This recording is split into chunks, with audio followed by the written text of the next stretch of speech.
Jalen Hurts, whose status in the eyes of the organization, in the eyes of anybody who pays attention to football, elevated once the team made the commitment to go get his close friend, A.J. Brown, last Thursday. Here's Jalen Hurts from yesterday talking about having support from the likes of GM Howie Roseman, as evidenced by the trade, and head coach Nick Sirianni.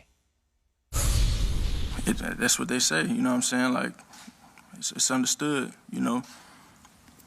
It's my opportunity. It's my team. It's pretty much what it is, you know. It's my team, so I'm ready to go. And the work has been put in to go out there and achieve what we want to achieve. And I think this being a time for us to come together and spend time together and do all those things, we're still building. You know, we're not going out there and playing the game tomorrow. So there's always work to be put in, and any day that there isn't work put in, that's a day missed, that's an opportunity missed. So that's just been the mentality of us, and everybody knows that, and that's every individual on this team. Yeah, I mean, look, that's the right attitude, and there's no questioning Jalen Hurts' leadership, his intangibles, the things that you bring to the table that elevate the players around you. The question is, can his play elevate to the level where he's regarded as top half of the league? Yeah. He's not top half of the league. And it's hard to get into the top half of the league. It is. You said Jimmy it. G Right. can't get into the top half of the league. Right. There's a lot of great quarterbacks now.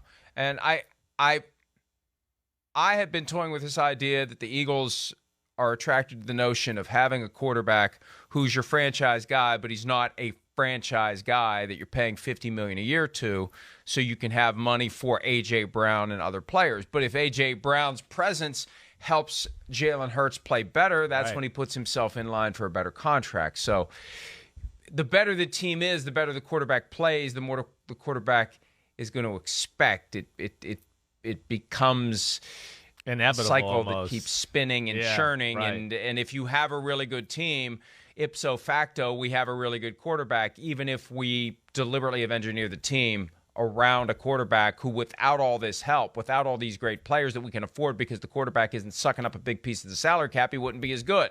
No, you're right. It's a cycle, though, you know. But, yeah, you have 2-3 years like that where they are good and you go to the playoffs and the quarterback, whether, you know, he's played extraordinary, superstar, whatever, the fan base, yes, is going to go, wait, this guy's good. We're going to the playoffs. We got something here. So, yeah, that's where it gets interesting. And Jalen Hurts is, you know, I think one of those guys that's going to be in that conversation. I think you said it right, Mike. I mean, we're always talking about Jalen Hurts, the human being, and how impressive he is. And that goes pretty much like standard protocol down the line for everybody you talk to in Philadelphia. That's where it's like, I think it's easy for them to back him because they know he's going to do the right things, work the right way, bring the team together like he's talking about, never miss a day or an opportunity to get better. And that's why you love that guy to be your quarterback. And you can deal with the guy like that to be your quarterback. Okay, yeah, he's got some issues throwing, but he's got all these other things that check the box that we really, really like. And the throwing part, we've seen guys get fixed, tweak a few mechanics, get better and better. So they're hoping for that, and they're going to continue to work on that with him. And we've seen improvements. We just know it's not where it needs to be quite yet. That's what the playoff game pretty much answered for us last year against Tampa Bay.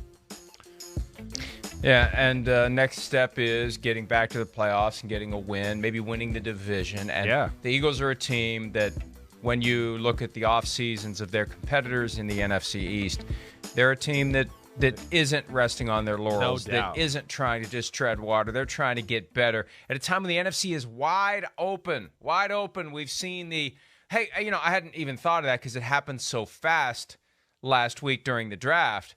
After all the movement of great players from the NFC to the AFC, we had two go from the AFC to the NFC on Thursday. Yeah, you're Hollywood right. Brown and A.J. Brown, reversing that trend, although it's not enough to really change it yet.